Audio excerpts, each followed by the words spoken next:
நாவுக்கு ருசி வயிற்றுக்கு கேடு. நாவுக்கு ருசி வயிற்றுக்கு கேடு. உணவு சாப்பிடும் பொழுது இத்தனை தான் சாப்பிட வேண்டும், 2 சப்பாத்தி தாங்க சாப்பிடணும், 4 இட்லி தாங்க சாப்பிடணும், மதியானம் 1/2 கப்பு தாங்க சாப்பிடணும், இப்படி நிர்ணயம் கூடாது.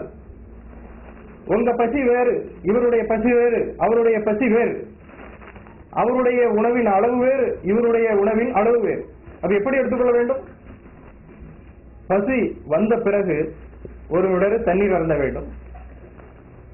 பிறகு பசியுடைய உணர்வு திரும்ப ஆட்கொள்ளும் போது உணவை, ஒரு கவள உணவை வாயில் வைத்துக் கொண்டு குறைந்தது 30 வினாடி அளவுக்கான நேரம் வரை அதை மெல்ல வேண்டும்.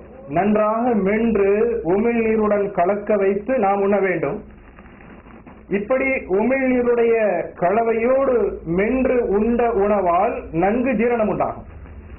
இப்படி இவர் சாப்பிட்டுக் கொண்டு இருக்கும் பொழுது வயிறு போதும் என்று சொல்லும், நிறுத்திவிட வேண்டும். மனது வேண்டும் என்று சொல்லும் போது நிறுத்திவிட வேண்டும். ருசியான உணவு நாவு வேண்டும் என்று சொல்லும், மனம் வேண்டும் என்று சொல்லும். ருசி இல்லாத உணவு வயிறு போதும் என்று சொல்லும். வயிறு போதும் என்று சொல்லும் பொழுது நாம் நிறுத்த வேண்டும். மனது வேண்டும் என்று சொல்லும் பொழுதும் நிறுத்த வேண்டும். இப்படியாக நாம் உணவை எவ்வளவு உண்ண வேண்டும் என்று நமது வயிறும் மனதும் நிர்ணயிக்கும். அது போதும் நம்முடைய சக்தி. சாப்பிட்டு முடித்த பிறகு கைகளை மட்டும் கழுவ வேண்டும். வாய்களை கொப்பளித்தல் கூடாது. 20 நிமிடங்களுக்கு பிறகுதான் தண்ணீர் அருந்த வேண்டும். ஏன் வாய் கொப்பளித்தல் கூடாது? உண்ட உணவில் காரம் இருக்கலாம், பல சுவைகள் இருக்கலாம்.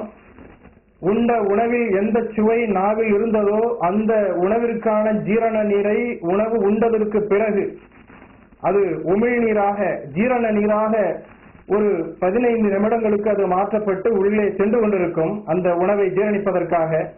இதற்கு நாம் அவகாசம் கொடுக்க வேண்டும்.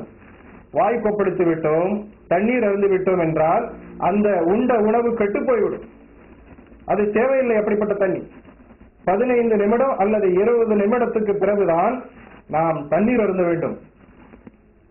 இன்னைக்கு பார்த்தோம்னு சொன்னா தண்ணி குடிக்கிற முறையே தெரியல. சொல்ல போனா சாப்பிட முறையே தெரியல. சாப்பிடுற முறையை நாம இப்ப சொல்லிட்டோம். தண்ணி குடிக்கிற முறை இருக்கு. தண்ணி குடிக்கிற முறை ஒவ்வொரு மிடராக தாகம் எடுக்கும் பொழுது ஒவ்வொரு மிடராக குடிக்க வேண்டும். ஒரு மிடர் குடித்தோம் என்றால் 2 மூச்சு விட்டு விட வேண்டும். லேசாக கொப்பளித்தல் போல அதை குடிக்க வேண்டும். உமிழ் நீரோடு கலந்துதான் நீரும் உள்ளே செல்ல வேண்டும். இப்படி இருக்கும் பொழுது நாம் எப்படி அண்ணாந்து குடிப்பது நீரை?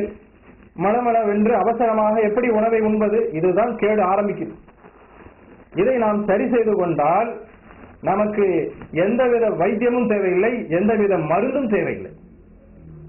நோய் வந்த பிறகுதான் ஒரு மருத்துவனை நாட வேண்டியிருக்கிறது, ஒரு மருத்துவரை நாட வேண்டியிருக்கிறது, ஒரு மருந்தை நாட வேண்டியிருக்கிறது. இப்படியாக உணவிலே ஆரம்பித்த இந்த வியாதியானது தீர வேண்டும் என்று சொன்னால் மருத்துவர் சொல்லக்கூடிய அந்த அறிவுரையை அவர் பின்பற்ற வேண்டும். உணவு முறைகளை சரியாக பின்பற்ற வேண்டும். இப்படியாக உணர்வுகளையும் நாம் சரி செய்ய வேண்டும்.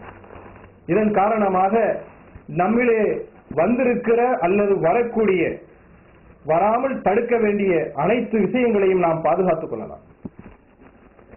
நம்மிடத்திலே நிறைய பேர் வர்றாங்க. நாடி பார்ப்போம், என்ன வியாதி என்று அவருடைய கை நாடியை பார்த்து அறிதல் உண்டு, தொட்டறிதல் உண்டு, கேட்டறிதலும் உண்டு.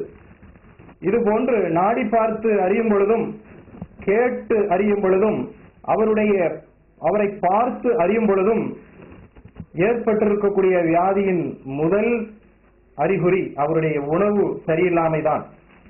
அதன் மூலமாக தான் அவருக்கு எல்லா வியாதிகளும் ஏற்பட்டிருக்கிறது. அது மூட்டு வழியாக இருந்தாலும் சரி, நாள்பட்ட தலை வழியாக இருந்தாலும் சரி, அது நீரிழிவு நோயாக இருந்தாலும் சரி, கொழுப்பு நோயாக இருந்தாலும் சரி, இரத்த அழுத்த நோயாக இருந்தாலும் சரி, அது எந்த வகையான நோயாக இருந்தாலும் சரி, எத்தனை வகையான நோயாக இருந்தாலும் சரி, அவர் உணவு சரியின்மையின் காரணமாக, உணவு உண்ணும் முறையில் அவர் கவனக்குறைவு அல்லது தெரியாமல் அவர் எப்படி அந்த உணவை முறைப்படி அவர் உண்ணவில்லையோ, பசித்து உண்ணவில்லை, அந்த பசித்து உண்டாலும் உணவு உண்ணும் பொழுது இடையிடையே தண்ணீர் அருந்துவதாலும் ஏற்பட்ட அந்த கோளாறினாலும் கூட அவருக்கு ஏற்பட்டிருக்க வியாதியை நாம் காணுகிறோம். எந்த வகையான நோயாக இருந்தாலும் சரி நாம் உணவை கவனிக்க வேண்டும். வயிற்றை பாதுகாத்தால்தான் அதற்கு அடுத்தடுத்து உள்ள நீர் சிறுநீரகம் நன்றாக செயல்படும், கல்லீரல் நன்றாக செயல்படும், இருதயம் நன்றாக செயல்படும், நுரையீரல் நன்றாக செயல்படும், வயிறும் நன்றாக நீண்ட காலத்துக்கு நமக்கு நோயின்றி வாழறதுக்கு உதவியாக இருக்கும். மதினா பாரம்பரிய சித்த வைத்தியசாலை அக்குப்பஞ்சர் தொடு சிகிச்சை மையம்.